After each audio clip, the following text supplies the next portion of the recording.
मुझे तो हर साल तुम्हारे जन्मदिन का इंतजार रहता है। क्यों? पीने को मिलता है? यार साल में एक बार तुम्हारे जन्मदिन पर पीता हूँ और उसी का तुम मुझे ताना दे रहे हो। यार तुम तो बुरा मान गए, मैंने तो मजाक किया था। अच्छा मेरा बर्थडे गिफ्ट कहाँ है? जल्दी निकालो। ये लो तुम्हारा गिफ्ट। Thank you. अरे वीर भाई, तुम्हारे बिजनेस पार्टनर ध्यानचंद नहीं दिखाई दे रहे, कहाँ पर है? यहाँ पे ही होंगे, वो है अपने परिवार के साथ। जाओ मिल लो।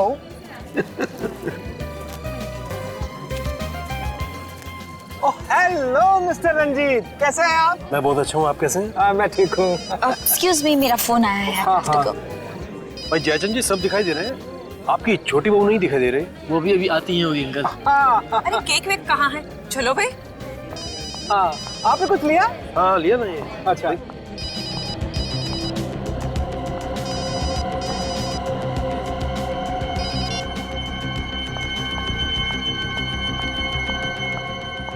तुम ऐसा कैसे कह सकते हो?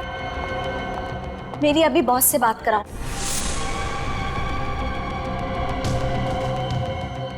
अरे ये सब गलत हो रहा है, बात कराओ मेरी बॉस से अभी।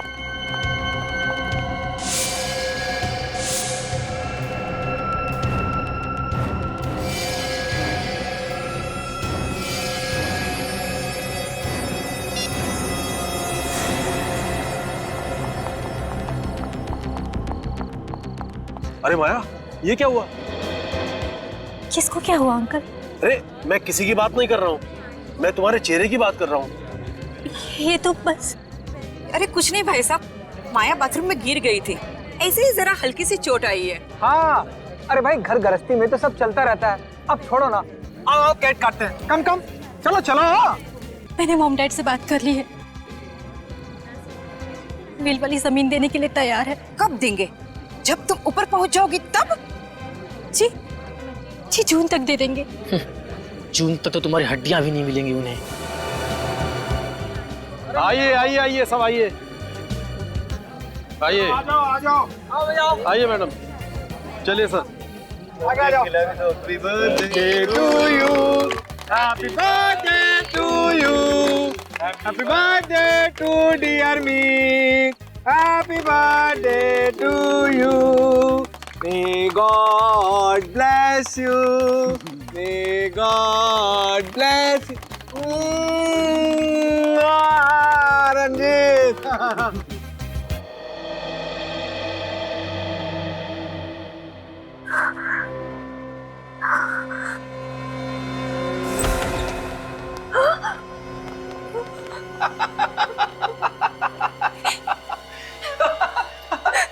क्या हुआ?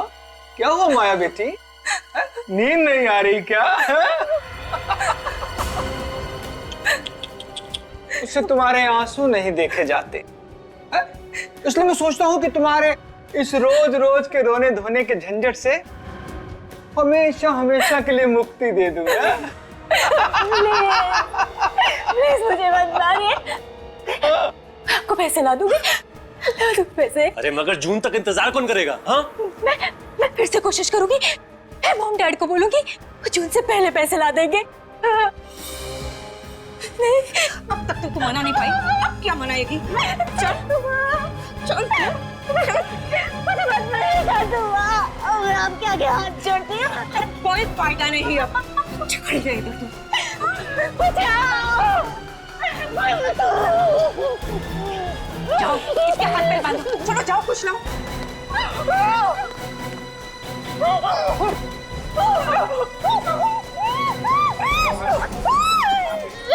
कस के मार। खड़ी रह चुपचाप। अरे जल्दी कर।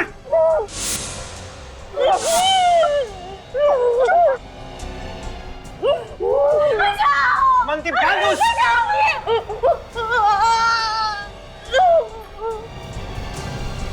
सुनो दमयंती, इसे यहाँ नहीं मारेंगे। ऐसा करो, इसे जल्दी से गाड़ी में डालो, जल्दी। रुक जाओ, रुक जाओ, रुक जाओ। ये क्या कर रहे हो तुम लोग?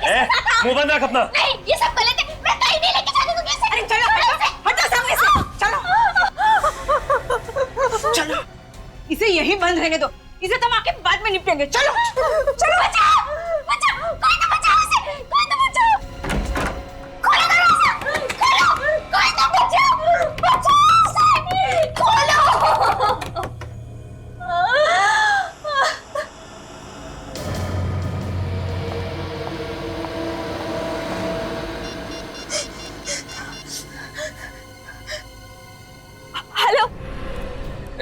मार देते हैं इसे।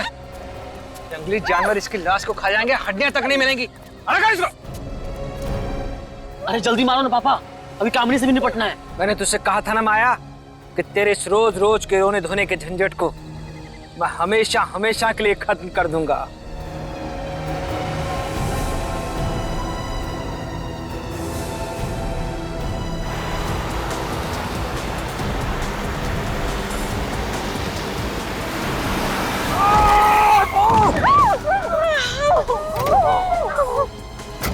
अरे मुझे छोड़ो, उसे पकड़ो, नहीं तो सब के सब मारे जाएंगे। चलो।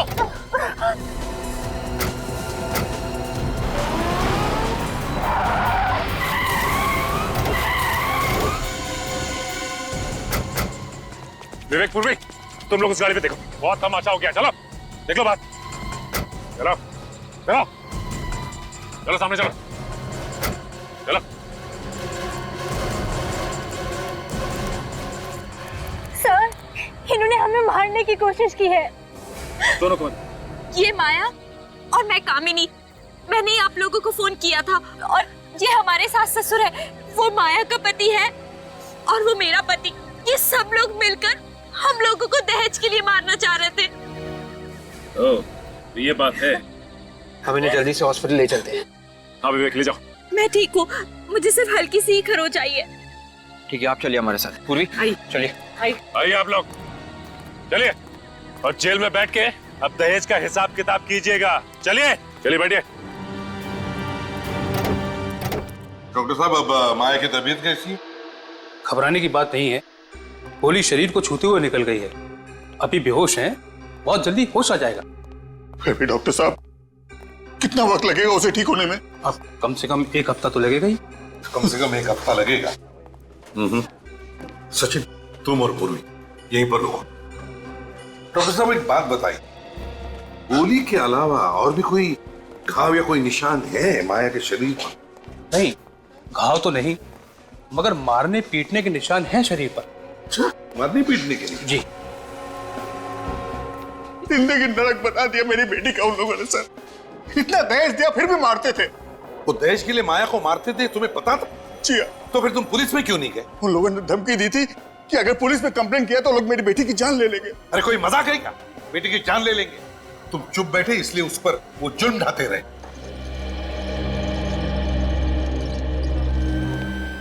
ये कामिनी कौन से फ्लोर पे रहती है? 13th फ्लोर पर रहती थी, 13वें माले पर सर। जी, किसी ने देखा ये सब हुआ कैसे? हाँ? किसी को कुछ मालूम है? सर ये तो नहीं मालूम, लेकिन जब इस वॉचमैन ने शोर मचाया ना, तब पता चला हमको। तुम चिल्लाए तो तुमने देखा इसे गिरते हुए? नहीं सर, मैंने भी गिरते हुए नहीं देखा। मैंने तो सिर्फ चीख सुनी थी। यहाँ पे देखा तो ये गिरी पड़ी थी। कामिनी को गिरने से पहले आखिरी बार कब देखा था तुमने? साहब मैंने नहीं देखा, लेकिन इन्होंने देखा होगा। ये उनकी नौकरानी है। अच्छा, क्या नाम है तुम्हारा? बिंदु साहब। अच्छा बिंदु, तुम रहती कहाँ हो? साहब मैं यहाँ पे नहीं रहती, मैं दूसरी जगह रहती हूँ। सुबह आई तो पता चला मुझे। क्या तुम्हें मालूम है कामिनी को कोई परेशानी थी उसके घर में? जी साहब, मैडम को सास ससुर बहुत तंग करते थे, इसीलिए मानसिक तनाव था उन्हें। अरे सास ससुर तो उसके सड़ रहे हैं जेल में, अब काहे का तनाव? अच्छा बिंदु, एक बात बताओ, कल रात को कितने बजे तक थी तुम कामिनी के पास? सब रात को खाना बनाने के बाद मैडम को मैंने दवाई दे दी और 11 बजे के आसपास में चली गई थी। और भी कोई आया था उससे मिलने के लिए? नहीं साहब, जब तक मैं घर पे थी तब तक तो कोई भी नहीं आया, और मैं जाने के बाद मैडम ने अंदर से कुंडी लगा ली थी। तो तुम में से किसी को भी मालूम नहीं हा? कि ये सब हुआ कैसे, कामिनी नीचे गिरी कैसे? बड़ी अजीब बात है सर। आफरीन, वास का टुकड़ा मिला है सर। वास का टुकड़ा? कहीं ऐसा तो नहीं कि किसी ने कामिनी के सिर पर पीछे से कोई वाज या किसी ऐसी चीज से मारा हो और फिर कामिनी ऊपर से गिरकर मर गई? सर, अगर ऐसा होता तो पूरा का पूरा वास मिलना चाहिए था। हाँ, ये बात तो है। एक काम करो फ्रेडी, 13वें माले पर कामिनी के घर में जाओ और अच्छी तरह से चेक करो। देखो देखो कोई वाज या ऐसी कोई चीज मिलती है क्या? हैं? Yes sir. ये घर अंदर से बनता है, इसका मतलब है कामिनी घर के अंदर अकेली ही थी। देखो जरा, देखो अच्छी तरह से।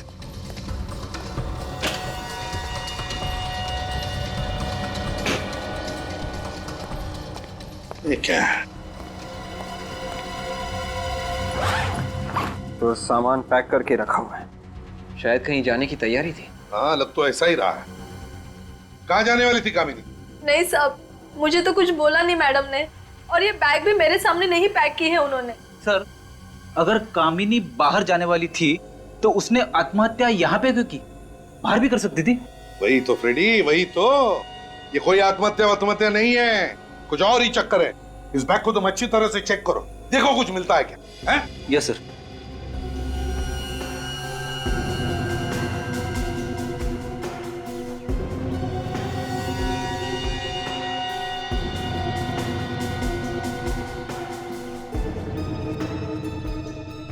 विवेक, यहां से इस बालकनी से गिरना मुश्किल है। ये देखो, ये रेलिंग कितने ऊंचे हैं और मजबूत भी है। मतलब सर किसी ने कामिनी को धक्का ही दिया है। हाँ, लग तो ऐसा ही रहा है।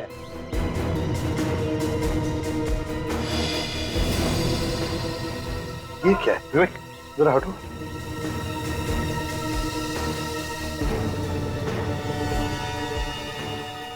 कपड़े का टुकड़ा बिल्कुल वैसा ही जैसे कामिनी ने कपड़े पहने हैं, लेकिन यहां इस तार में कैसे अटका और ये तार यहां पर क्यों? विवेक, एक काम करो सर, इस रेलिंग पे जितने भी उंगलियों के निशान हैं, सब के सब उठाओ। ये सर। हाँ।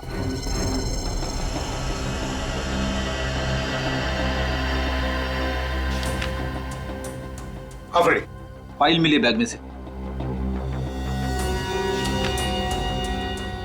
बच्चे का बर्थ सर्टिफिकेट, तारीख है 5 नवंबर 2005 और मां का नाम सुखी। सुखी? बिंदु, ये सुखी कौन है, जानती हो तुम? नहीं साहब, मुझे नहीं पता। नहीं पता? कामिनी ये बर्थ सर्टिफिकेट लेकर कहां जा रही थी? क्या इस बर्थ सर्टिफिकेट का कामिनी के खून के साथ कोई कनेक्शन है? पता लगाना पड़ेगा। ये कामिनी बिल्डिंग के 13th फ्लोर पे रहती है, तो रात के 2 बजे उसका घर के बालकनी में आना और फिर वहां से नीचे गिरना, ये कोई इत्तेफाक नहीं है दया। हाँ सर, वो तो दवाई खा के सो गई थी। सर, हो सकता है किसी ने सोती हुई को उठा के नीचे फेंक दिया हो। अगर घर के अंदर कोई पहले से छुपा हुआ होता तो ऐसा काम हो सकता था, क्योंकि घर का दरवाजा अंदर से बंद था। वैसे भी आत्महत्या तो नहीं लग रही है। सर, बंद घर में हुआ है, पता लगाना बहुत ही मुश्किल है सर। एक रास्ता है निखिल, एक रास्ता है। वो बर्थ सर्टिफिकेट और सुखी, इन दोनों के बारे में पता चल गया ना, तो हम अंदाजा लगा सकते हैं। सर, सुखी के बारे में शायद ये माया कुछ जानती होगी। तो फिर दया, पूछो इस माया से कि ये सुखी है कौन, और सारे बस स्टेशन, रेलवे स्टेशन और एयरपोर्ट के बुकिंग ऑफिस में जाकर पता लगाओ। पता लगाओ कि ये कामिनी जा कहां रही थी। जो काम तुमने किया है ना माया, वो हर औरत को करना चाहिए। दहेज लेने वाले सभी आदमी को जेल में होना चाहिए। इस बधाई की हकदार कामिनी दीदी है, उन्होंने मेरी जान बचाई थी। अफसोस की बात है कि कामिनी अब इस दुनिया में नहीं रही। बिल्डिंग से गिरकर उसकी मौत हो गई। क्या? कैसे गिरी वो? देखिए, ये सब तो जांच पूरी होने के बाद ही पता चलेगा। माया, एक बात बताओ, क्या तुम किसी सुखी नाम की लड़की को जानती हो? जी नहीं। इस ईयररिंग को देखो, बताओ तुम पहचानती हो इस ईयररिंग को? किसकी है ये? ये तो बिंदु की है। बिंदु की? ये उनकी नौकरानी है। ये बिंदु तो कामिनी की नौकरानी है। बिंदु ने ही तुम पर हमला किया है माया, और इस बिंदु ने ही कामिनी को भी मारा है। उठाओ इस बिंदु को। सर, ऐसा लगता है कि कामिनी के सर के पीछे जो चोट लगी थी वो गिरने से नहीं लगी है सर। हाँ दया, उसके सिर पर किसी ने मारा और खून किया है। हाँ सर। सर ये सफेद पाउडर भी था चोट में। साळुंखे ने बताया किस चीज का पाउडर है? सर सिरामिक के वास से सर पे मारा गया है, उसी का पाउडर है ये। हाँ, वहां पर हमें एक वास का छोटा सा टुकड़ा मिला था।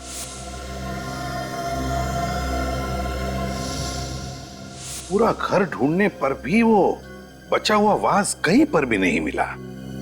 तो फिर गया कहां वो वास? विवेक, तो वास का टुकड़ा दिखा। Yes sir. सर अगर इस वास से उसके सिर पे मारा है तो फिर वही सवाल, मारने के बाद वो आदमी घर से बाहर गया कैसे? दया,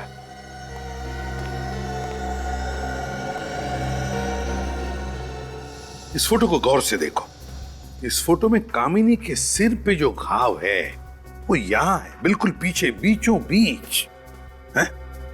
मतलब सर कामिनी ने बालकनी में आने के बाद जैसे ही नीचे देखा तो किसी ने ऊपर से, मतलब छत से नीचे वास फेंक के मारा। Exactly. वास कामिनी के सिर पे लगा और उसकी वजह से कामिनी नीचे गिर गई और उसकी मौत हो गई। मगर सर कुछ तो हुआ होगा कि कामिनी को रात के 2 बजे बालकनी में आना पड़ा। शायद किसी ने उसे फोन करके बुलाया होगा, इसीलिए बालकनी में आके नीचे देख रही थी। बस कामिनी के फोन रिकॉर्ड चेक करो, पता चल जाएगा। सर बिंदु के बारे में पता चल गया। क्या पता चल? बरताली मार्केट में रहती है और घर पे मिली नहीं सर, कल से लापता है। बिंदु घर से कल से ही गायब है, तो इसका मतलब है उसका कामिनी के खून से कोई ना कोई संबंध जरूर है, कोई ना कोई संबंध जरूर है। सर ये कामिनी के रिजर्वेशन की कॉपी है, वो ट्रेन से भूगोलपुर जा रही थी। भूगोलपुर जा रही थी? कामिनी भूगोलपुर किस लिए जा रही थी?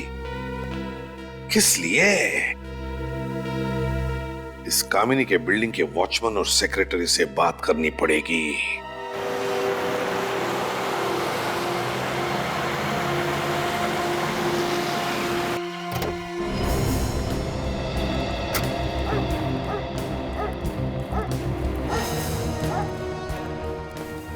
पर छोटा सा गांव है, हो सकता है कामिनी किसी रिश्तेदार से मिलने आने वाली थी। क्यों? उसका घर नहीं हो सकता यहाँ पे? हाँ सर ये भी हो सकता है, कोई पहचान ले।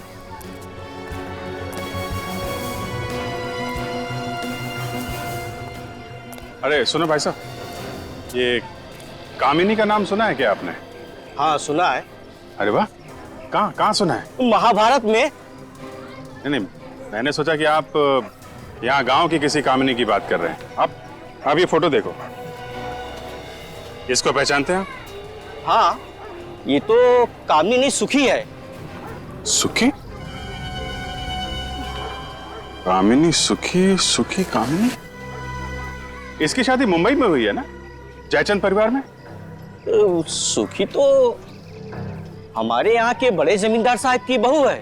हम उनसे मिल सकते हैं, उनका घर दिखाएंगे। अब कहाँ मिलेंगे, तो गांव छोड़ के चले गए। क्यों? अरे 2 साल पहले उनकी छोटी बहू ने नाक कटवा दी थी। क्या किया उसने? अरे भाग गई, और क्या। ओह, अच्छा, जमींदार साहब के परिवार में कोई है क्या जिनसे हम लोग बात कर सकें?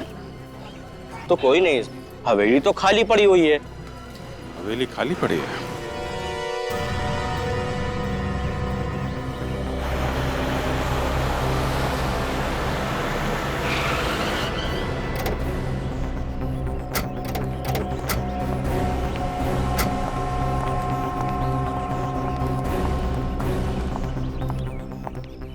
तुम्हें मालूम है ना क्या हुआ यहाँ पर कल रात को? साहब मैं तो सारी रात जगा हुआ था। तो फिर कोई टेरेस पर चढ़ के कैसे गया? साहब मुझसे पूछे बिना टेरेस पे कोई जा ही नहीं सकता है। तो फिर कामिनी का खून कैसे हुआ? कैसे हुआ कामिनी का खून? सच सच बता दे तीरू, किसी को तुमने चाबी दी थी क्या? नहीं साहब, माँ कसम मैंने चाबी किसी को नहीं दी। मैंने तो प्लम्बर को भी मना कर दिया था। प्लम्बर कहाँ से आया? किसने बुलाया था उसे? कितने बजे आया था वो? रात के करीब 1:30 बजे के आसपास आया था। किस काम के लिए आया था वो? सेक्रेटरी साहब ने उसे बनाने के लिए बुलाया है। अरे मेरा कोई दिमाग खराब हो गया है जो मैं रात को प्लम्बर को बुलाऊंगा? पानी की पाइप तो ठीक है। मैंने भी उसे यही बोला, कि सुबह में आना, तो वो चला गया था और मैं भी फिर राउंड मारने चला गया। उस वक्त टेरेस की चाबी वो कहाँ थी? चाबी तो टेबल पड़ी हुई थी सर, और मैं तो उसे टांग देता था। तो इसका मतलब है वो आदमी, वो प्लम्बर टेरेस पर गया था। तुमने देखा है उसे पहले कभी? नहीं साहब, मैंने उसे पहले कभी नहीं देखा। फिर याद करके बताओ, दिखता कैसा था वो? हैं? कैसे दिखता था? कोई खास बात उसकी बताओ। हाँ साहब, याद आया, उसके हाथों में कुछ लगा हुआ था। क्या लगा हुआ था? उसके हाथों और नाखूनों में पेंट था और मिट्टी जैसी कुछ अजीब चीज लगा हुआ था। हाथ और नाखूनों में पेंट और मिट्टी, पेंट और मिट्टी, पेंट और मिट्टी, मिट्टी के बर्तन, मिट्टी के बर्तन। सर, हाँ, ये बिंदु भी वहीं पे रहती है जहां पे मिट्टी के बर्तन बनते हैं। ओह, बिंदु वहीं पर रहती है जहां पर मिट्टी के बर्तन बनते हैं। तो इसका मतलब है कि कामिनी का खून बिंदु और उस प्लम्बर ने ही किया है।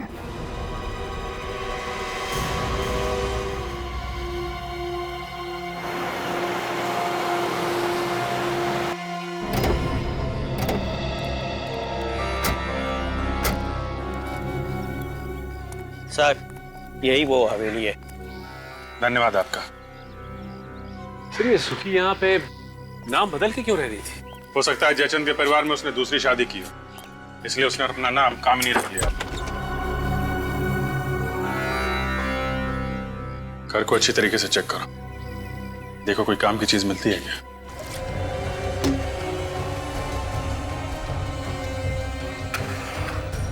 लगता है ये तीसरी बहू का कंकाल है। सर, मतलब ये भागी नहीं थी, जमींदार परिवार ने इसे मारा है।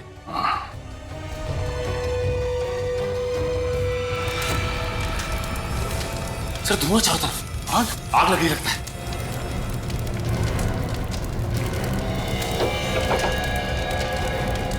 वो कंकाल बाहर निकालो जल्दी। अरे दरवाजा कैसे बंद कर दिया?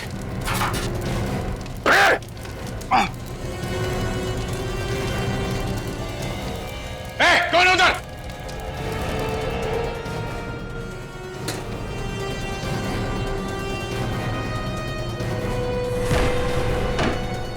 इधर भागा जल्दी।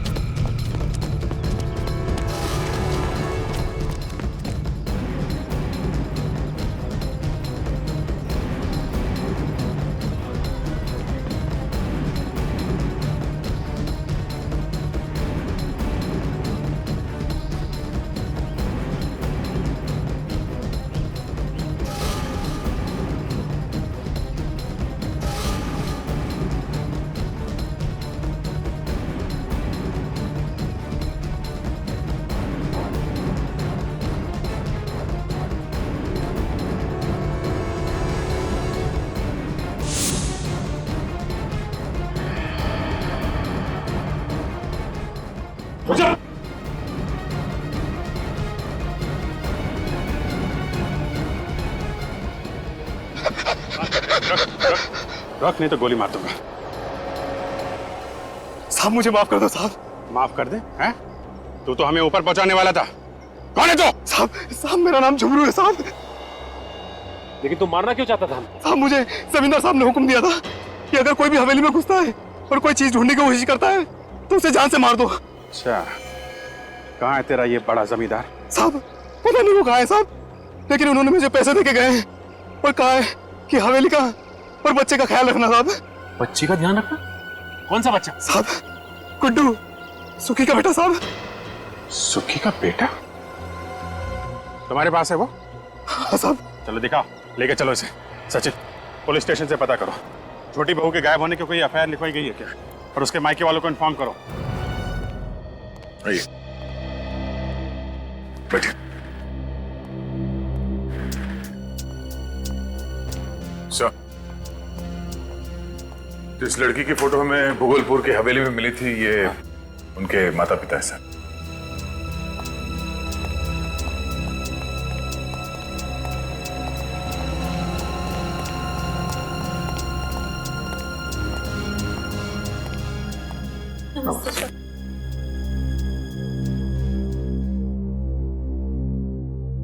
देखिए इन गहनों को, बताइए क्या ये गहने आपकी बेटी के हैं?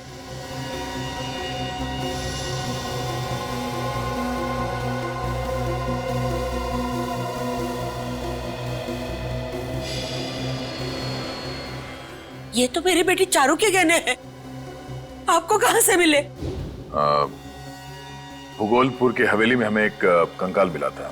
ये कंकाल के गले में था।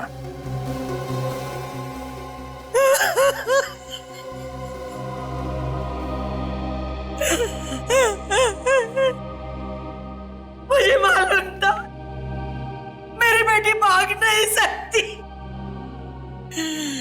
ये उन पेड़ियों का काम है। उन्होंने उसे मार डाला, उसका खून किया। किन लोगों की बात कर रही हैं आप? चारू के सास ससुर, उन्होंने ही हमारी बेटी को मारा और फिर घर छोड़कर भाग गए।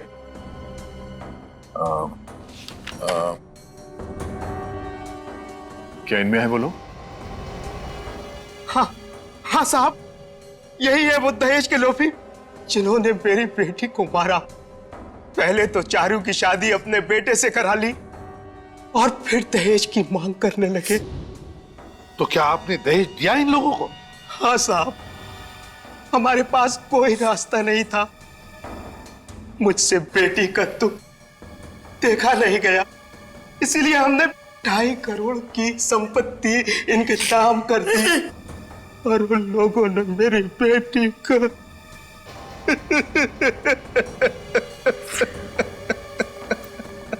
सर, ये तो वैसे ही मामला जैसे जयचंद ने माया के साथ किया। हाँ दया, बहुत बड़ा गैंग है ये। लोगों को उनकी बेटियों की शादी की लालच दिखाकर दहेज के नाम पर धन ऐंठते हैं ये लोग। सर, हाँ सर, जिस रात कामनी का खून हुआ था उस वक्त की कॉल डिटेल्स।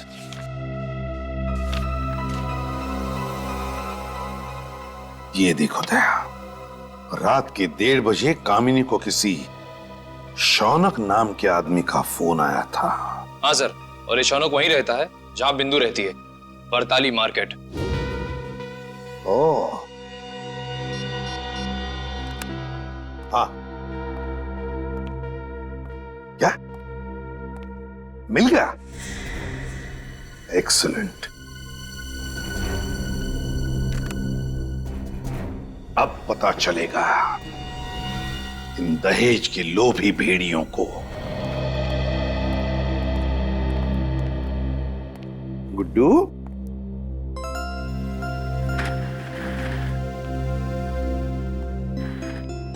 गुड्डू बेटा, डरो नहीं बेटा, तुम्हें यहां पर कोई कुछ नहीं करेगा।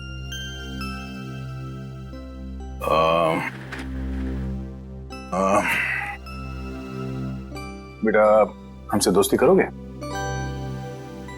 बोलो बेटा, दोस्ती करोगे हमसे? बहुत अच्छी अच्छी जगह घुमाने ले जाएंगे तुम्हें और बहुत सारे चॉकलेट्स भी खिलाएंगे। सच? चॉकलेट तो है मेरे पास। गुड्डू, हम तुम्हें कुछ सवाल पूछेंगे, जवाब दोगे? तो बताओ गुड्डू, तुम्हारे डैडी का नाम क्या है? अंकल, मैंने कभी डैडी को देखा ही नहीं। डैडी को देखा नहीं तुमने कभी? तो अपने मम्मी से पूछा कि नहीं कि कहाँ है मेरे डैडी? पूछा था, मम्मी कह रही थी कि बहुत दूर चले गए, कभी वापस नहीं आएंगे। बेटा, तुम झुमरू के साथ क्यों रहते हो? अपनी मम्मी के साथ क्यों नहीं रहते? मम्मी ने छोड़ रखा था झुमरू अंकल के पास, वही मेरी देखभाल करते थे। मम्मी तो कभी कभी आती थी मिलने। मम्मी आती थी कभी कभी मिलने? क्या वो अकेली आती थी या उनके साथ कोई और भी आता था? हर बार मम्मी के साथ अलग अलग अंकल आते थे। बहुत बुरे अंकल थे वो, मुझसे दूर रखते थे मम्मी को। चलो कोई बात नहीं। तुम्हें आइसक्रीम पसंद है? आइसक्रीम खाओगे? निखिल, गुड्डू को आइसक्रीम खिलाओ। खिला कर लेके आ। जा। अच्छा गुड्डू बेटा, मैं और चिची आइसक्रीम खा के आते हैं। Okay uncle. हाँ बेटा। फिर मुझे मम्मी के पास ले चलोगे?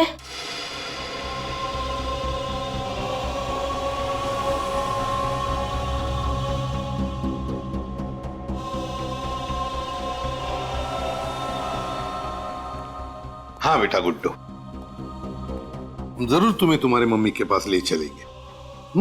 पहले आइसक्रीम तो खाकर आओ। जाओ। चलो अच्छी अच्छी आइसक्रीम खा के आते हैं।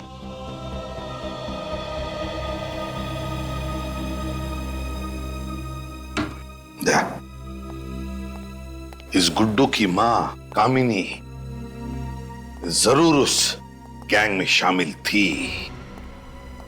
हो सकता है कामिनी इस गैंग में मिली भी हो, मगर ये काम कोई उसे जबरदस्ती करवा रहा था, तभी तो बेचारी मारी गई। इस जयचंद और उसके परिवार वालों से पता लगाओ और कौन कौन लोग शामिल है इन कमीनों के साथ। और फिर ये बिंदु छुपी कहां है पता लगाओ।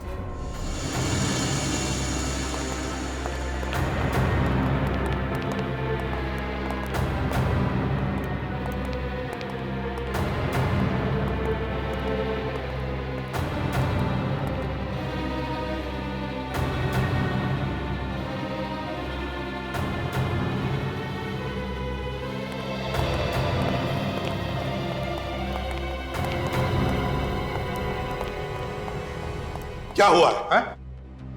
पता नहीं सर, मुंह से झाग निकलने लगा अचानक। तो कहीं जहर तो नहीं दिया किसी ने? आपने पूछताछ की? पूछा सर, पर कुछ पता नहीं चला। पता कैसे नहीं चला आपको? पूछताछ की। पूर्वी, इन लोगों के साथ हॉस्पिटल जाओ पूर्वी। यहां पर कौन जहर दे सकता है? अच्छा, कौन आया था इनसे मिलने? नहीं सर। लगता है किसी ने खाने में ही जहर मिलाया सर। सर अगर खाने में जहर होता तो और लोगों को भी तो तकलीफ होती। कुछ भी बोले जा रहे हो, समझ कर ना समझ बनने की कोशिश कर रहे हो तुम। जानबूझकर जहर दिया गया उन लोगों को, समझते हैं आप? खाना कौन बना था यहाँ पर? बुलाओ उसे। खाना बनाने वाले को लेकर के आओ। अरे खाना परोसा कहाँ जाता? कहाँ परोसा जाता है? जल्दी बताइए। सर वहां। Yes sir. ये इसमें चावल है, दाल,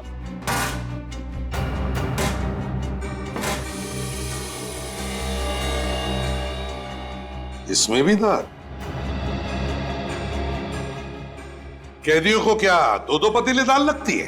नहीं सर, एक बड़े पतीले में तो काम हो जाता है इनका। तो फिर ये दूसरा छोटा पतीला किस लिए है? पता नहीं। है कोई दूसरा जवाब आपके पास इसके अलावा? सर खाना इन्हीं दोनों ने बनाया था। यह है भीखू और यह है गरुण। देखो भीखू और गरुण, इस दाल में जहर है। किसने मिलाया जहर? मालूम नहीं साहब। मालूम नहीं? जहर किसने मिलाया है? बताओ जल्दी। मालूम नहीं साहब। ये छोटा पतीला बिल्कुल नया है और इसमें से थोड़ी सी दाल निकाली गई है। क्यों? सचिन, इस भीखू को ये दाल पिलाओ। पिलाओ दाल से। नहीं साहब माफ कर दो साहब मुझे। साहब मैंने नहीं किया साहब, मेरे से करवाया गया था साहब। करवाया? किसने करवाया? कौन है वो? साहब एक आदमी और एक औरत है साहब। कहाँ मिलेंगे वो हमें? साहब आज रात को चेतारा नाका पे आने वाले हैं साहब, पैसा देने के लिए। आज रात को छतेरा नाका पैसा देने के लिए?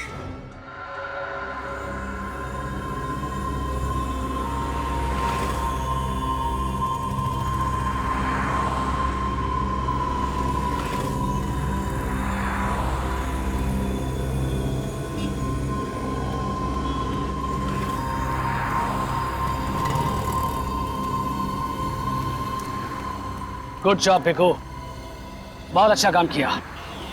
सांप भी मर गया और लाठी भी नहीं टूटी। अरे पैसे तो मैं घर ही भूल गई। कोई बात नहीं, पैसे के अलावा और बहुत कुछ लेकर आए हैं हम तुम्हारे लिए। सॉरी भिखू, कहा सुना सब माफ कर देना। बहुत अच्छा काम किया तुमने। ऊपर मिलेंगे ना तो पाई पाई का हिसाब करेंगे। ऊपर का हिसाब तो ऊपर होगा, पहले यहाँ का हिसाब तो कर लें।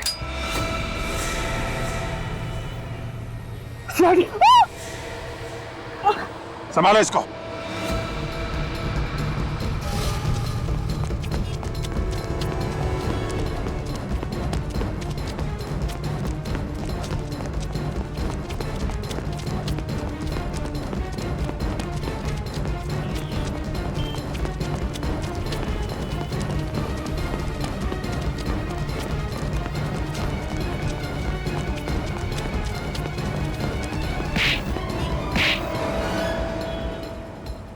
क्यों भागा? अपने पैरों पे जाना चाहता है ना, तो बता, कामिनी को क्यों मारा? मुझसे किसी ने कहा था। किसने कहा था? हाँ, टिकट रेडी है? हाँ, मैं आ रहा हूँ एयरपोर्ट, आधे घंटे में पहुंच जाऊंगा। तुम एक काम करो, तुम गेट पे ही मेरा इंतजार करो, मैं वहां पे ही तुम्हें मिलूंगा। टीनू? Yes sir. सारा सामान पैक है? जी सर। जल्दी से गाड़ी में रख दो। ठीक है और सर। मेरे लिए कोई पूछने आए तो कह देना तुम्हें पता नहीं कहाँ है। ठीक है सर। कुछ ऐसे लोग भी हैं जिन्हें कुछ बताने की जरूरत नहीं पड़ती। कौन है बे? सॉरी मिस्टर मीर, बिना बताए आना पड़ा। कोई बात नहीं, अब आ ही गए हो तो आगे मत आना, मैं गोली मार दूंगा। मैं मजाक नहीं कर रहा हूं, गोली मार दूंगा। सर रुक जाओ सर, वरना ये गोली मार देगा। गोली मारेगा तो मारने दो। शायद इसे मालूम नहीं है कि सीआईडी ऑफिसर जब बाहर निकलता है तो बुलेट प्रूफ जैकेट पहन के निकलता है, और अगर ये एक गोली मारेगा तो 2 गोली खाएगा भी। बोलो मिस्टर मीर, मरना है?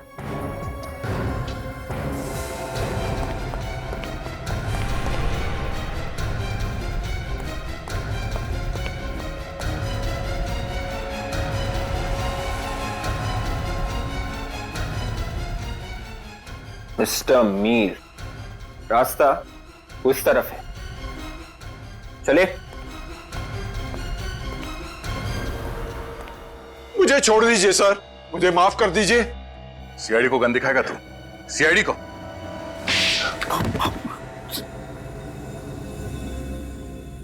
गलती हो गई सर। गलती से लड़कियों का खून कर दिया? 8 लड़कियां गलती से? पहले शादी फिर खून? कैसे हटाते कैसे थे लोगों को तुम? सर, हम जिस शहर में जाते थे हम दिखाते थे कि हम बहुत अमीर हैं, बहुत शान और शौकत है हमारे पास, और लोगों को लगता था कि कोई बड़ा खानदान आया है। जी, अमीर लोगों के साथ जान पहचान बढ़ाकर हम अपने बेटे की शादी का प्रस्ताव रखते थे। और ऊंचा खानदान देखकर लोग अपनी बेटियों की शादी करने के लिए राजी हो जाते थे। हाँ, और फिर शुरू हो जाता था तुम्हारा दहेज लेने का चक्कर। लड़की को तब तक तंग करते थे जब तक वो अपने माँ बाप की सारी जायदाद तुम्हारे कदमों पे लाके नहीं डाल देती थी। जी, जैसे ही जायदाद मिली, लड़की का खून, है ना? जी, और फिर हम दूसरे शहर में चले जाते थे किसी और की तलाश में। इन सारे कामों में कामिनी भी तुम्हारे साथ मिली हुई थी ना? जी। तो फिर उसे क्यों मारा? उन लड़कियों को मारना नहीं चाहती थी, उसने जयचंद और बाकी लोगों को फंसा दिया था। विवेक, इन्हें अंदर भेजने का इंतजाम करो, केस चलेगा। फांसी का ऑर्डर आने तक ये वहीं रहेंगे। कामिनी ने वाकई बहुत बहादुरी और वीरता का काम किया है। याद है, बिल्कुल। अफसोस सिर्फ इस बात का है कि बेचारी को अपनी जान गंवानी पड़ी। उसे मालूम था सर, इन लोगों के खिलाफ जाना मतलब मौत को दावत देना है, फिर भी उसने ये लड़ाई लड़ी। सर, कामिनी तो इस दुनिया में रही नहीं, मगर उसके बेटे गुड्डू का क्या होगा? बेचारा तो अनाथ हो गया। कामिनी का भाई उसकी देखभाल करने वाला है। और सर, ये माया किसी एनजीओ से जुड़ गई है जो इस तरह की शादीशुदा लड़कियों के लिए काम करती है। बहुत अच्छा काम कर रही है वो। और वैसे भी दया, कामिनी की मौत भी बेकार नहीं जाएगी। उसकी इस मौत की वजह से समाज की सोच में कोई ना कोई परिवर्तन तो जरूर आएगा। दहेज मांगना और दहेज लेना पाप ही नहीं, गुनाह भी है। इसलिए इस बुराई से दूर रहिए। बंद कीजिए दहेज मांगना और दहेज लेना।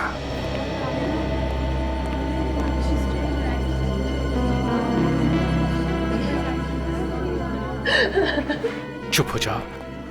देखो प्लीज चुप हो जाओ। देखो हौसला रखो, सब ठीक हो जाएगा। अभी कैसा है बच्चा? कुछ कहा नहीं जा सकता सर, मामला सीरियस है। राकेश सिलेंडर लेके आओ जल्दी।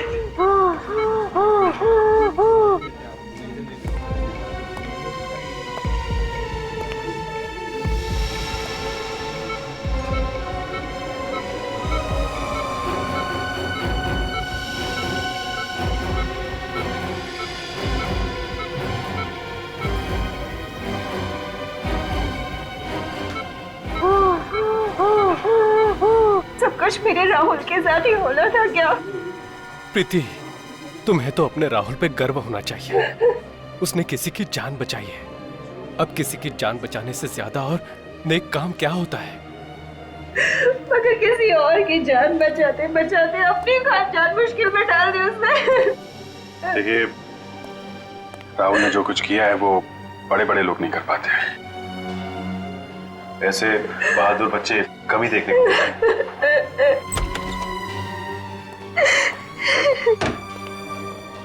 डॉक्टर साहब, अब कैसा है मेरा राहुल?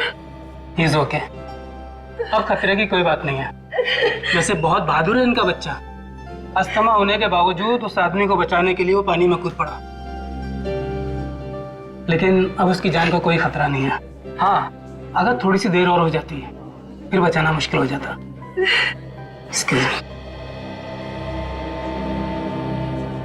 काफी हिम्मती बच्चा है। एक बार भी नहीं सोचा उसने कि वो अपनी जान खतरे में डाल रहा है। मम्मी, मेरी वजह से आप लोगों को बहुत परेशानी है ना?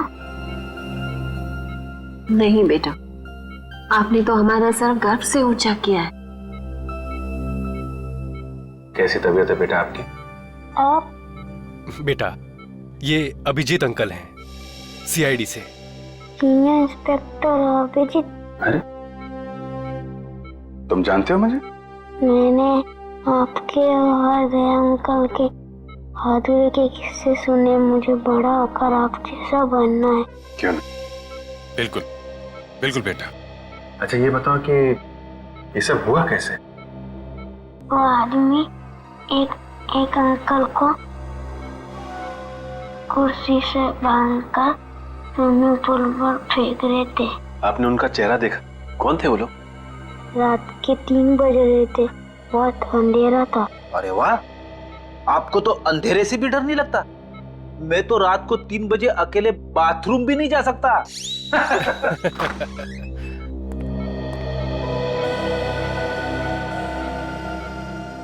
बेटा, ये ऋषि हैं जिनकी जान आपने बचाई थी। थैंक यू बेटा, अगर आप नहीं होते तो आज मैं जिंदा नहीं होता। मेरी समझ में नहीं आ रहा कि मैं राहुल का शुक्रिया कैसे अदा करूं। मेरे लिए राहुल किसी भगवान के अवतार से कम नहीं है। अगर ये अपनी जिंदगी खतरे में नहीं डालता तो आज तो मैं विधवा। नहीं, ऐसी बातें मुंह से नहीं निकालते। भगवान का शुक्र है कि मेरा बेटा राहुल और ऋषि दोनों सलामत है। मिस ऋषि, आप हॉस्पिटल से छूटने के बाद जरा ब्यूरो आइएगा। ब्यूरो? हाँ, सीआईडी ब्यूरो। ये तो पता लगाना ही पड़ेगा ना कि कौन लोग हैं जो आपकी जान के पीछे पड़े हैं। मेरी तो समझ में नहीं आता कि वो कौन लोग हैं जो मेरा सुहाग उजाड़ना चाहते हैं। अब ये तो आप लोग ही बताइए। मिस ऋषि, आपकी किसी से कोई दुश्मनी? नहीं सर, मेरा तो कोई दुश्मन नहीं है। कोई तो दुश्मन है ऋषि जी, वरना आप पर ऐसे जानलेवा हमला क्यों करता वो? हाँ? अब बिजनेस में छोटी मोटी टकरार तो होती ही रहती है, पर ऐसा कोई नहीं है जो मेरी जान लेना चाहेगा। आप पूरी बात फिर से बताइए, रिसोर्ट पहुंचने के पहले से। एक्चुअली हम रिजॉर्ट गए थे हमारी शादी की एनिवर्सरी मनाने, और फिर हमेशा की तरह आखिरी मिनट पर ऋषि की अर्जेंट मीटिंग आ गई। फिर मैंने श्रेया से कहा कि वो रिसोर्ट पहुंच के चेक इन करे। मैं जल्द से जल्द उसे वहीं ज्वाइन करूंगा। तो आप रिसोर्ट के लिए रात को निकले ऑफिस से? जी हाँ, मैं बस रिसोर्ट पहुंचने वाला था कि रास्ते में 2 बाइक वालों ने मेरी गाड़ी रोक ली। इससे पहले कि मैं कुछ समझ पाता उन्होंने मेरे फेस पे कुछ स्प्रे किया और मैं बेहोश हो गया। अगर राहुल सही वक्त पर वहां नहीं पहुंचता तो वो हैवान तो ऋषि को बेहोशी की हालत में ही डुबो देते और मैं। अच्छा, उन लोगों ने आपका कोई सामान वगैरह चुराया? जी नहीं, इनफैक्ट हमारी गाड़ी भी रिजॉर्ट में छोड़ गए वो लोग। तुम्हारी गाड़ी रिसोर्ट में छोड़ गए? मतलब तुम्हें बेहोश करने के बाद तुम्हारी गाड़ी में तुम्हें डाल के वो लोग रिसोर्ट ले गए? इन सब बातों से एक बात तो समझ में आती है कि उन लोगों का मकसद सिर्फ तुम्हारी जान लेना था, लूटपाट करना नहीं। और ये कोई ऐसा आदमी है जिसकी तुम्हारे से पर्सनल दुश्मनी है। पर ऐसा कैसे हो सकता है सर? मेरे दिमाग में तो कोई नाम नहीं आ रहा। उस बाइक का नंबर देखा तुमने? नंबर तो याद नहीं है, पर वो ब्लैक कलर की बाइक थी। अच्छा, किस किस को मालूम था कि आप रिसोर्ट जाने वाले हैं? हमारे सभी दोस्त जानते थे सर, पर वो ऐसा क्यों करेंगे? सर मुझे तो बहुत डर लग रहा है। अगर उन लोगों ने ऋषि को फिर से मारने की कोशिश की तो? डरिए मत, जब तक हम उन लोगों को पकड़ नहीं लेते तब तक हमारा ऑफिसर विवेक 24 घंटे आप लोगों के साथ रहेगा।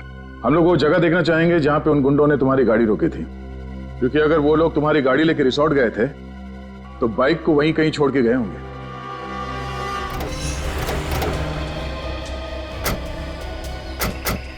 सर, यही वो जगह है जहां उन बदमाशों ने मुझे बेहोश किया था। तुम्हें पक्का यकीन है यही वो जगह है? हाँ सर, हाईवे से लेफ्ट लेके मैं रिजॉर्ट आने के लिए इसी रास्ते से आ रहा था और ये पत्थर भी थे सर वहां पे। यही वो जगह है। रेडी पूर्वी, इस जगह को अच्छी तरह से चेक करो, शायद कुछ मिल जाए।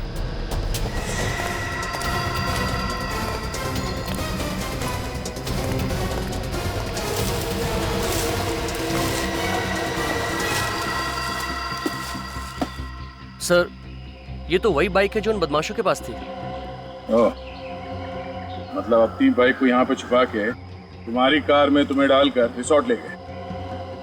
तुम्हारी कार की एक्सीडेंट हुई थी इस बाइक के साथ? नहीं तो फिर ये मडगार्ड पे डेंट कैसा? डेंट देख के लगता है कि अभी भी एक्सीडेंट हुआ है। पूर्वी, ऑटो में फोन करके पता करो कि इस बाइक का मालिक कौन है।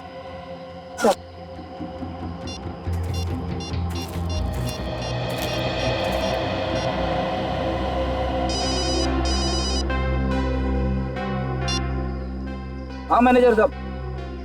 अच्छा ठीक है, हम लोग आते।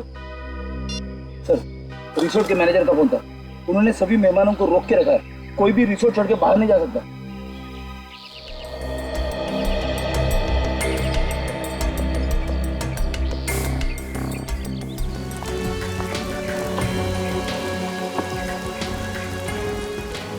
वो कुर्सी तो बिल्कुल ऐसी ही है जैसे बाकी की कुर्सियां यहाँ पे। सर मतलब वो कुर्सी इसी रिसोर्ट की? पुली उस कुर्सी को अपने साथ नहीं लाया? साथ कहाँ से लेके आएंगे वो लोग? हाँ, किसी को यहीं पे मारने का प्लान था उनका। सर, पुल के आसपास तो खास कुछ दिख नहीं रहा है सर। तो मैं ये समझो तुम हाथ धो के एक कोने में खड़े हो जाओगे? हाँ? अरे नहीं सर, अगर मैं कोने में खड़ा हो गया तो केस कौन सॉल्व करेगा? तो कूदो पानी में, हाँ, डुबकी लगाओ, देखो कुछ मिलता है क्या। हाँ सर। तुम्हें भूल तो नहीं गया ना? अरे नहीं सर, कॉलेज में मुझे स्विमिंग के लिए गोल्ड मेडल मिला था। कॉलेज में? रेडी, वो बहुत पुरानी बात है। मुझे चैलेंज मत करना सर, मैं इतना तेज स्विमिंग करूंगा कि पूल के बाहर भी दूर तक स्विमिंग करता हुआ चला जाऊंगा। अच्छा कूदो। हाँ सर।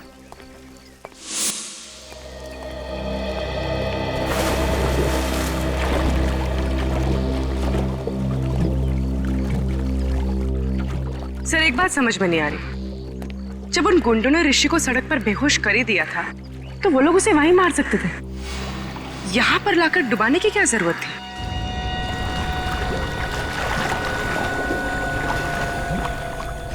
हाँ, ये लोग उसे वहीं फेंक सकते थे।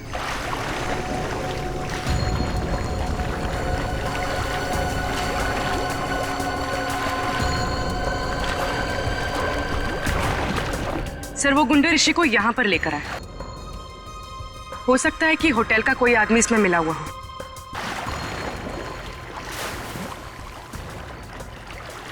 ऋषि को बेहोशी की हालत में उसी की गाड़ी में यहाँ अंदर लेके आया। किसी ने तो देखा होगा, वॉचमैन ने कैसे नहीं देखा? सर, ये देखिए क्या मिला है।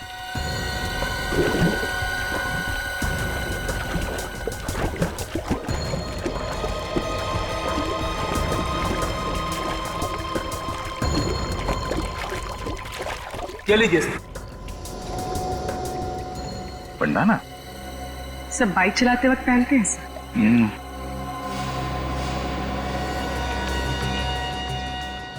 ST किसी के नाम का इनिशियल लगता ही है। सर ऋषि का तो हो नहीं सकता। हाँ मैनेजर साहब, जरा बैंडाना देखिए, आपके मेहमानों में से किसी का तो नहीं? सर ये पुल तो हर रोज रात को साफ किया जाता है, अगर किसी गेस्ट का होता तो पहले ही मिल जाता। तो कल रात को छुटा होगा यहाँ पे जब वो लोग ऋषि को पूल में फेंक रहे थे। अच्छा, आपके जितने गेस्ट हैं होटल में और आपके स्टाफ मेंबर्स यहीं पे है ना? जी हाँ सर, सारे गेस्ट और स्टाफ को इकट्ठा करके रखा है हमने, किसी को भी जाने नहीं दिया। ठीक है पूर्वी, ऋषि की कार की अच्छी तरह से तलाशी लो, तब तक मैं इन मेहमानों का हालचाल पूछ लेता हूँ। सर आप लोग हमारे से जैसे भी मदद चाहते हैं हम उसमें आपका पूरी तरह से साथ देंगे। बहुत अच्छी बात है। लोग अक्सर कानून की मदद करने से कतराते हैं, उन्हें लगता है कि क्यों बिना वजह मुसीबत में फंसे, मगर वो लोग ये भूल जाते हैं कि CID और कानून उन्हीं की रक्षा के लिए। हम इस बात को अच्छी तरह से जानते हैं सर। आज जो बात ऋषि के साथ हुई कल वो हमारे साथ भी हो सकता है जी। इसलिए उस मुजरिम को पकड़ने में हम आपकी पूरी मदद करेंगे सर। That's good। जरा सोच के बताइए कि कल रात जब ऋषि के साथ ये हादसा हुआ उस वक्त आप में से कोई कमरे से बाहर था? किसी ने कुछ देखा? नहीं सर, उस समय करीब रात के 3 बजे थे और मैं गहरी नींद में सो रहा था। अचानक बाहर शोर सुनाई दिया तो मैंने देखा कि बच्चा राहुल और ऋषि दोनों बेहोश पड़े हैं। फिर भी किसी को भागते हुए देखा हो या किसी परछाई की झलक देखी हो, कोई आहट सुनी हो? नहीं सर। शोर सुनने के बाद सबसे पहले कमरे से बाहर कौन आया? मैं आया था सर, राहुल की चीख सुन मैंने देखा कि बच्चा राहुल और ऋषि दोनों बेहोश पड़े हैं तो मैंने हल्ला मचाना शुरू कर दिया सर। ऐसी जरा ये बंडाना देखो, कोई जानता है ये बंडाना किसका है? ध्यान से देखिए, ध्यान से देखिए, शायद रिसोर्ट में किसी को ये बंडाना पहने हुए देखा हो। नहीं सर, मैं पिछले 1 हफ्ते से इस रिसोर्ट में हूँ लेकिन इससे पहने हुए मैंने किसी को नहीं देखा। अच्छा, ऋषि का या श्रेया का किसी के साथ कोई झगड़ा, कोई बहस वगैरह हुआ था? नहीं सर, कल रात को यहीं थे। वैसे भी लोग रिसोर्ट में रिलैक्स करने के लिए आते हैं, लड़ने नहीं। हम जानते हैं लोग यहाँ रिलैक्स करने आते हैं, छुट्टियां मनाने आते हैं, और यहाँ रिसोर्ट में खून करने की कोशिश की गई है और ये कोई छोटी बात नहीं है। हो सकता है तुम्हारे रिसोर्ट के किसी ने। नहीं नहीं नहीं नहीं नहीं सर, बिल्कुल नहीं, ये नहीं हो सकता। मैनेजर साहब, रिसोर्ट के मेन गेट पे ड्यूटी पे कौन होता है? भोला। भोला, तुमने तो देखा ही होगा उन गुंडों को ऋषि को बेहोशी के हालत में रिसोर्ट के अंदर लाते हुए। नहीं साहब, मुझे पता नहीं चला साहब। क्यों पता नहीं चला? ड्यूटी के वक्त फिल्म देख रहा था क्या? नहीं साहब, वो साहब मुझे थोड़ी नींद की प्रॉब्लम है साहब, तो 2 बजते ही मेरी आंख लग जाती है साहब। तो मुजरिम यहाँ अपना काम कर रहा था, तुम गेट पे खर्राटे मार रहे थे। हाँ? शर्म नहीं आती तुम्हें? हाँ, रिसोर्ट का नाक कटवा दिया तूने। चलो अपना हिसाब किताब कर और निकल यहाँ से। नहीं साहब, साहब माफ कर दीजिए साहब, साहब मैं रोड पे आ जाऊंगा साहब। अरे साहब समझाइए ना साहब, साहब समझाइए प्लीज। सर मैं रोड पे आ जाऊंगा, समझाइए ना साहब प्लीज साहब। सर ऋषि की कार पार्किंग लॉट में नहीं है। क्या? ये कैसे हो सकता है? श्रेया ने तो कहा था कि कार पार्किंग लॉट में है। सर मैंने एक कार का नंबर चेक किया पर ऋषि की कार वहाँ नहीं है। मतलब पार्किंग लॉट से कार गायब हो गई है। ये कार गई तो गई कहाँ, और उसे कौन लेके गया होगा? फ्रेडी, यहाँ हाईवे पे जो टोल नाका है वहाँ पे CCTV कैमरास लगे हुए हैं, वहीं से पता चलेगा ऋषि की कार कौन लेकर गया।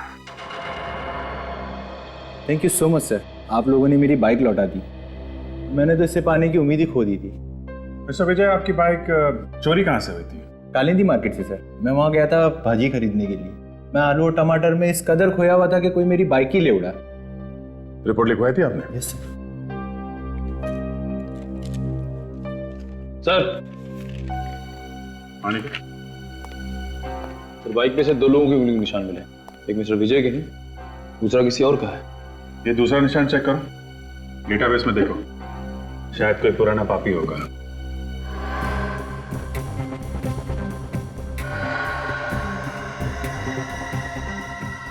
तो मैच हो गया।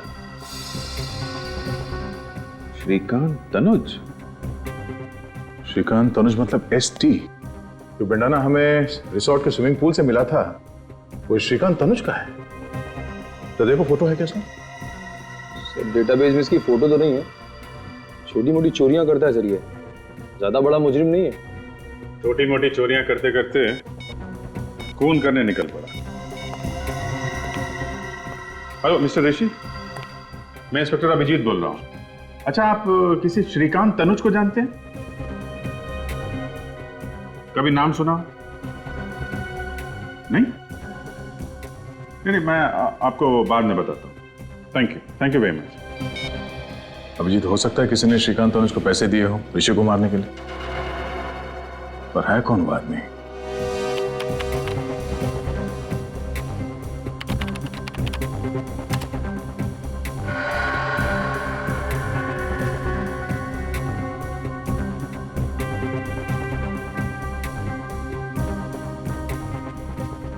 एक मिनट जरा पॉज करो। ये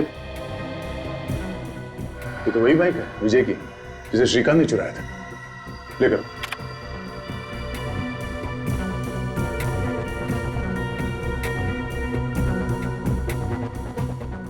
एक मिनट।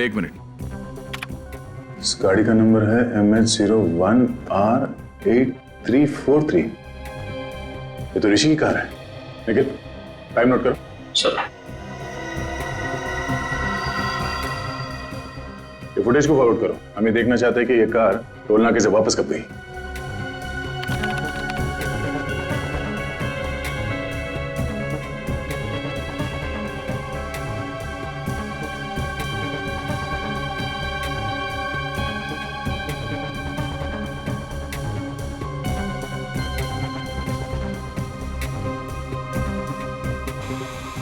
सर इतना ही फुटेज है सर।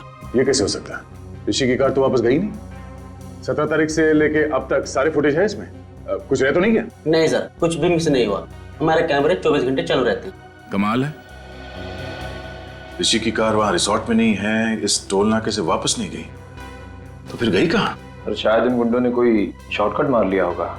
नहीं निखिल, रिसोर्ट से शहर की तरफ जाने का दूसरा कोई रास्ता नहीं है, सिर्फ यही एक रास्ता है।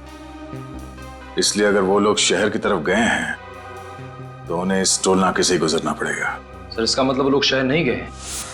हाँ, इसका मतलब ऋषि की कार रिसोर्ट और चेक नाके के बीच में ही कहीं है। तू एक काम कर, रूम में देख, और तू रिसेप्शन जाकर देख, उधर से भागा क्या? मैं इधर देखता हूँ।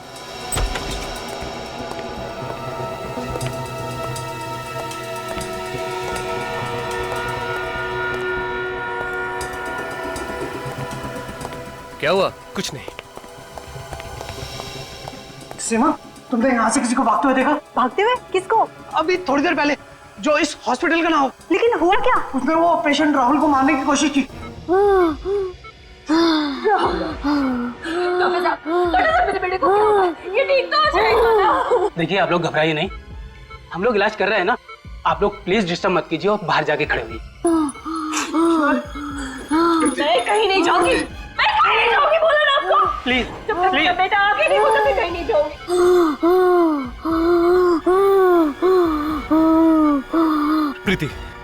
प्रीति प्लीज। अरे आप समझते क्यों नहीं है? प्रीति, डॉक्टर इलाज कर रहे हैं ना?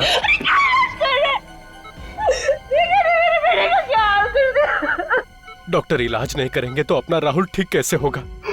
प्लीज। तुम्हारी ड्यूटी राहुल के पास देखभाल करने की थी ना, तो फिर कोई आके इसका ऑक्सीजन मास्क कैसे निकाल के गया? सर मैं तो बस 1 मिनट के लिए रिसेप्शन पे गई थी और उसी बीच में ये सब हो गया। टेट्राडियो इंजेक्शन तैयार करो। Yes sir.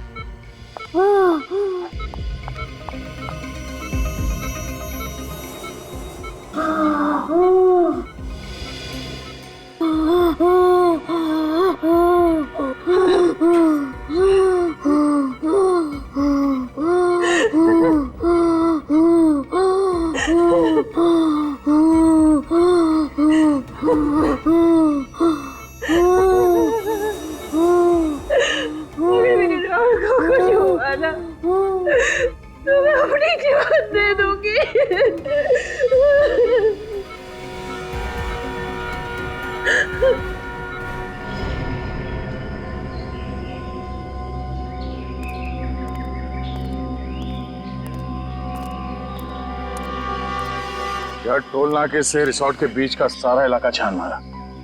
ऋषि की कार तो यहाँ कहीं भी नहीं है। कुछ तो है, कोई तो ऐसी जगह है जो हमसे मिस हो रही है। वो कार है यहीं पे, इसी इलाके में। निखिल, जरा यहाँ का मैप निकालो।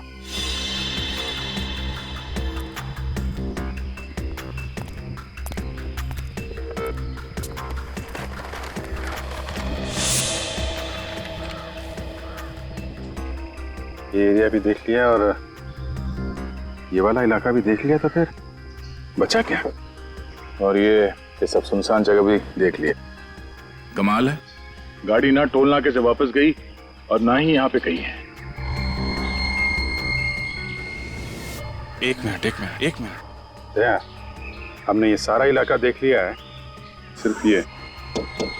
अरे हाँ, ये जगह हमारी नजर से कैसे चूक गई? नीला झील। सर गाड़ी झील में है?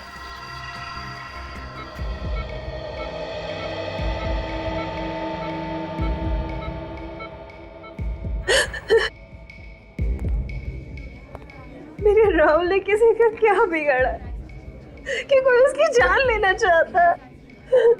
प्लीज तुम चुप हो जाओ, सब ठीक हो जाएगा। पकड़ा जाएगा, वो जरूर पकड़ा जाएगा। देखिए, घबराइए मत, कुछ नहीं होगा राहुल को, बिल्कुल फिक्र मत कीजिए। कैसे ना घबराए, राहुल मेरा इकलौता बेटा है और बेटे को खोने की फिक्र क्या होती है ये आप क्या जानो।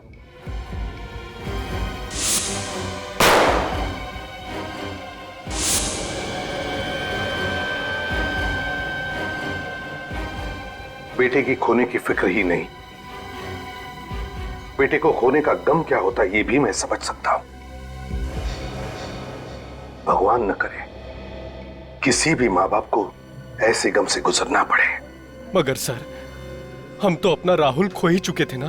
देखिए, अब आपके बेटे राहुल को कुछ नहीं होगा, आप चिंता मत कीजिए प्लीज। बिल्कुल चिंता मत करना।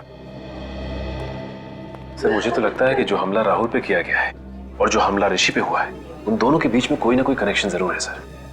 सर शायद दोनों पे हमला करने वाले लोग एक ही हैं। सर वो लोग ऋषि को तो मार नहीं सके, कहीं इसीलिए तो राहुल पे हमला नहीं किया उन लोगों ने।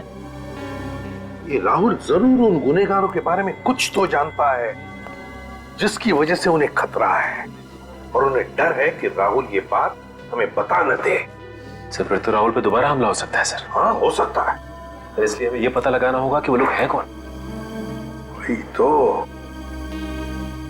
वही तो ये लोग हैं कौन?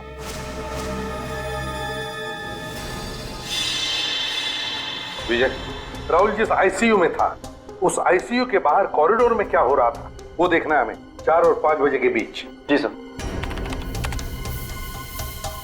सही रहा। दिखा।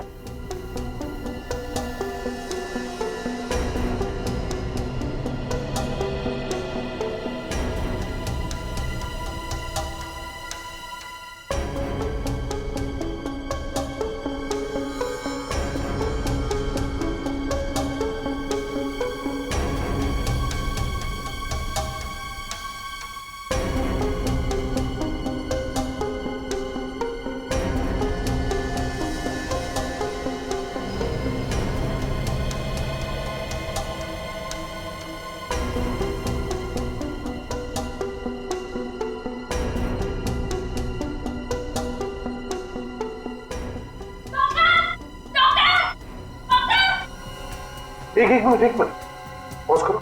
सर सचिन, ये नर्स चिल्लाते हुए बाहर आई, इसका मतलब है राहुल के साथ जो कुछ भी हुआ है उस वार्ड बॉय ने ही किया है, क्योंकि इस नर्स से पहले सिर्फ वो वार्ड बॉय ही अंदर गया था।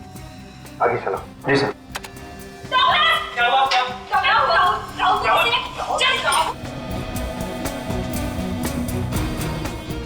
बस आप रिवाइंड करो।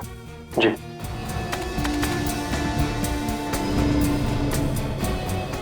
आ जाओ। बस ये वार्ड बॉय है ना, इस पर जूम करो। जी। मैक्सिमम जूम करो, धीरे धीरे।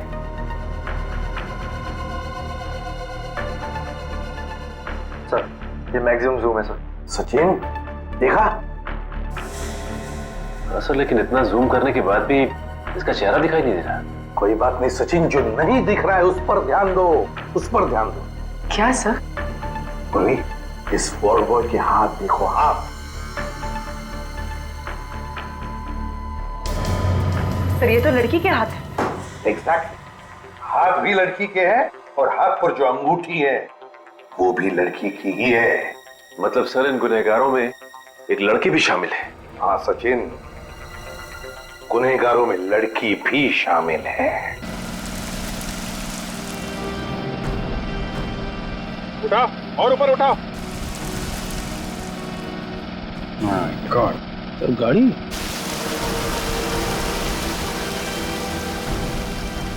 नीचे उठाओ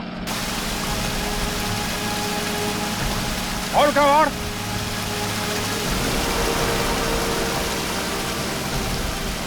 आराम से ऊपर लो।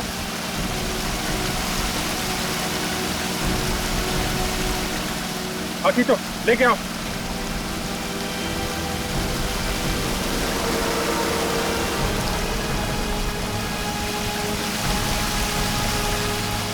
आराम से लो, नीचे लो, नीचे लो, नीचे।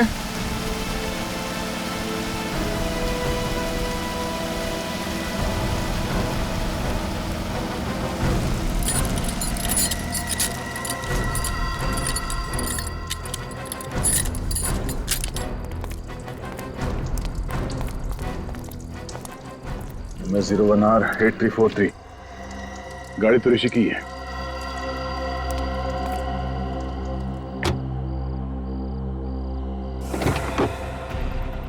माय गॉड, अभिजीत, मुझे लगा था इस केस में कोई खून खराबा नहीं है, मगर एक लाश मिली गई। तो उन लोगों ने ऋषि को पानी में डुबोने के बाद उसकी कार का इस्तेमाल किया है लाश को ठिकाने लगाने के लिए।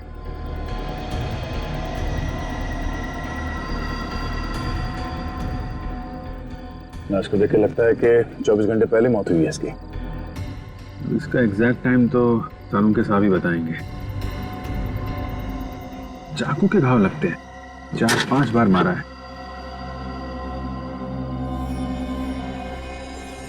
नहीं, मोबाइल पर्स कुछ नहीं है। निखिल, इसकी फोटो ले लो मोबाइल पे और ऋषि को एमएमएस करो। देखो इस आदमी को पहचानता है क्या वो, और उससे कहो कि ये लाश उसके कार के डिक्की में मिली।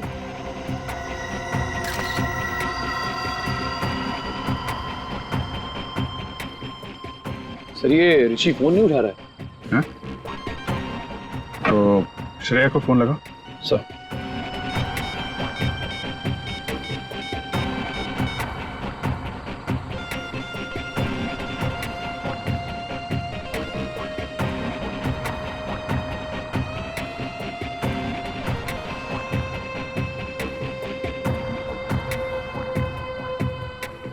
सर ये श्रेया भी फोन नहीं उठा रही है। हाँ? एक मिनट, जरा विवेक को फोन करता हूं।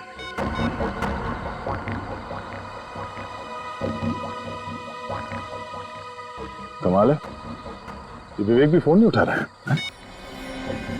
तीनों लोग फोन नहीं उठा रहे हैं। कहीं वो खूनी ऋषि के घर तो नहीं पहुंच गया? अब घबराने वाली कोई बात नहीं है। He is completely out of danger. Excuse me. भगवान का लाख लाख शुक्र है, मेरा बेटा भी बिल्कुल ठीक है। प्रीति जी, आपका ये राहुल इतना बहादुर बच्चा है, मौत से भी भिड़ने के लिए डरता नहीं है। इसकी हम जितनी तारीफ करें ना कम है। Thank you uncle.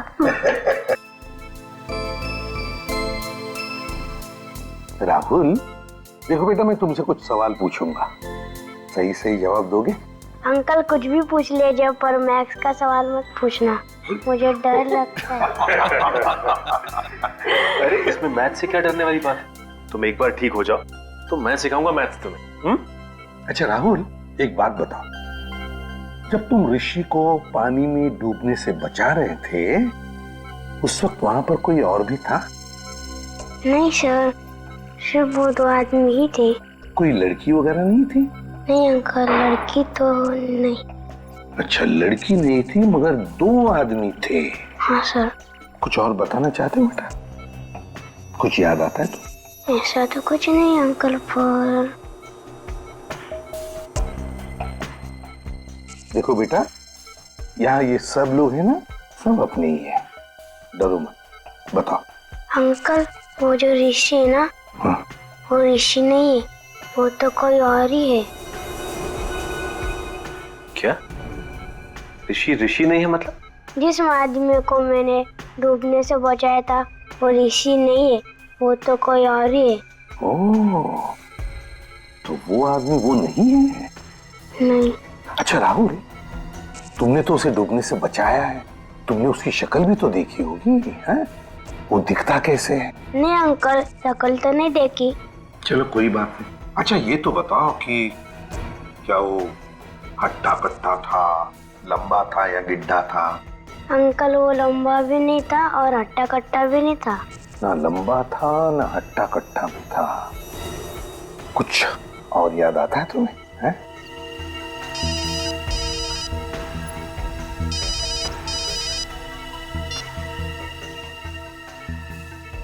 आता है? अच्छा ये बात है। सर ना विवेक फोन उठा रहा है और ना ही ऋषि, और ये कोई दरवाजा भी नहीं खोल रहा है। अंदर कुछ हो तो नहीं क्या? सचिन जरा दरवाजा खोलो।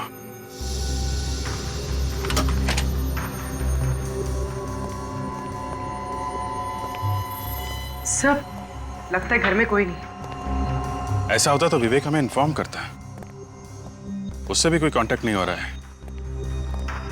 कुछ और ही बात है। चेक करो घर को अच्छी तरह से।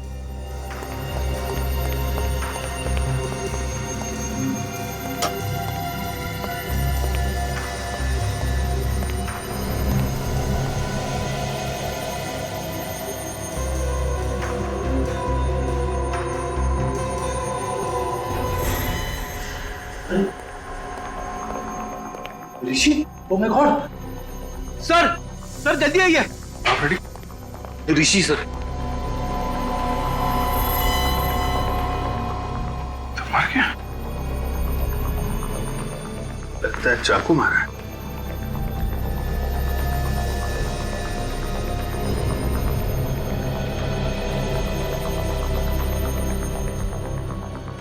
फिर इसके पेट में 4-5 जगह मारा गया है चाकू।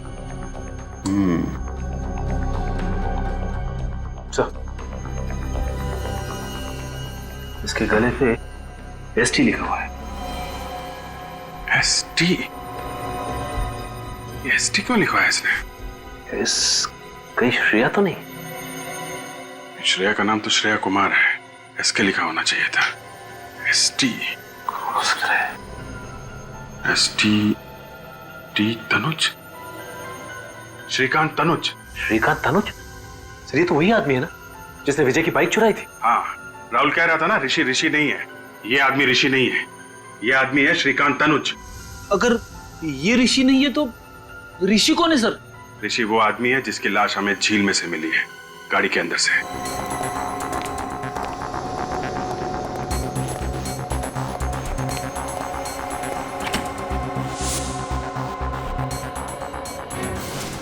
Oh my God! विवेक, विवेक तुम ठीक तो ना? विवेक! Oh my God! साहब! विवेक, विवेक क्या हुआ? हाँ? सिर के पीछे चोट लगी हुई सर, बेहोश है। विवेक उठ जाओ विवेक, मैं आइंदा तुझसे कभी मजाक नहीं करूंगा विवेक। फ्रेडी, इसे हॉस्पिटल लेके जाओ बस।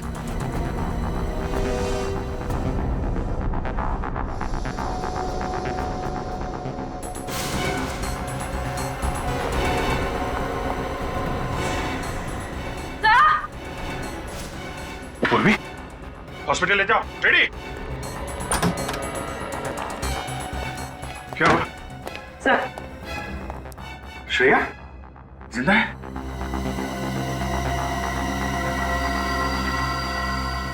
जिंदा। जल्दी हॉस्पिटल लेके चलो इसे, जल्दी।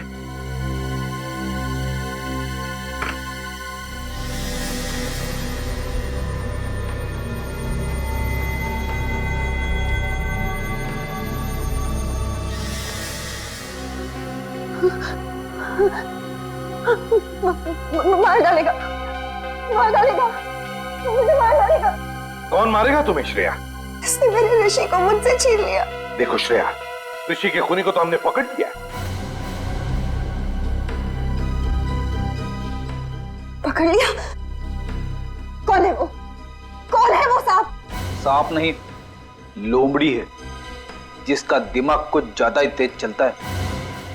मतलब कोई लड़की है? एक ऐसी लड़की जिसे अंगूठी पहनने का बहुत शौक है, खासकर ये वाली अंगूठी। और हाथ पर जो अंगूठी है वो भी लड़की की ही है। ये आप क्या कह रहे हैं? ठीक कह रहे हैं। अंगूठी तो पहन ली, अब हथकड़ी का जेवर भी पहन लो अपने हाथ में। क्यों? ये आप लोग कैसी बातें कर रहे हैं? आप लोगों को कोई गलतफहमी हुई है सर। मैं आपको सच बताऊंगी। अरे रे, सीआईडी से बचकर भाग रही है।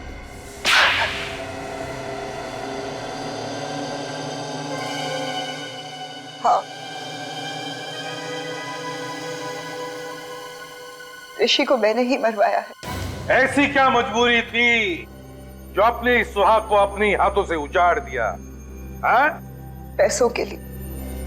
ऋषि की मौत से मुझे 2 करोड़ रुपए मिलने वाले थे, इंश्योरेंस के। देवा रे देवा, कैसी वाइफ हो तुम?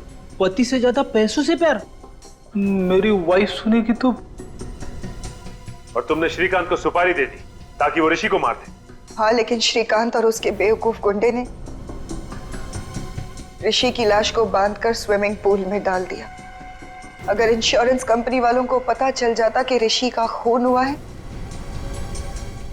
तो पैसे इतने आसानी से नहीं मिलते। और इसीलिए तुमने राहुल के बेहोश होते ही ऋषि की जगह श्रीकांत को लिटा दिया और उसके बाद ये नाटक किया कि श्रीकांत ही ऋषि है।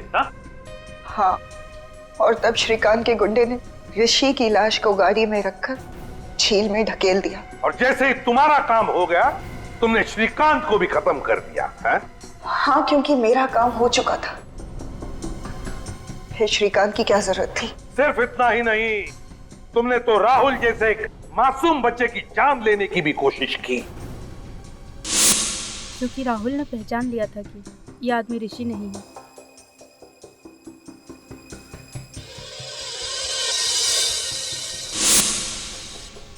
तुम्हारी आत्मा से इतनी भी आवाज नहीं निकली कि जो तुम कर रही हो गलत है? सोने के सिक्कों के खनखनाहट के आगे सारी आवाजें दबकर रह जाती है एसीपी साहब। तो फिर उन्हीं सिक्कों की खनखनाहट को सुनते सुनते चढ़ जाओ फांसी पर। 2 खून जो किए तुमने।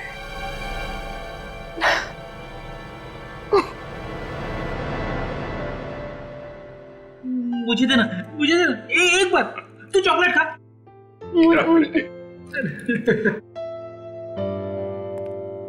राहुल ने हमें बताया था कि उस आदमी की जान बचाते वक्त उसे डर लगा था, लेकिन फिर भी उसने वो काम किया। भाई हम इंसान, डर स्वाभाविक है, मगर असली वीर वही है जो डर पे काबू पाए और वही करे जो उसका दिल चाहे, जैसा राहुल ने किया। हर इंसान के अंदर समाज के लिए कुछ कर गुजरने का जज्बा होता है, जरूरत है उसे जगाने की। अन्याय और अपराध होता देख मुंह मत मोड़िए, डट के उसका मुकाबला कीजिए। इसी का नाम तो बहादुरी है। सीआईडी के और भी मजेदार और सस्पेंस से जुड़े एपिसोड्स को देखने के लिए हमारे चैनल को सब्सक्राइब करें और बेल आइकॉन दबाना ना भूलें।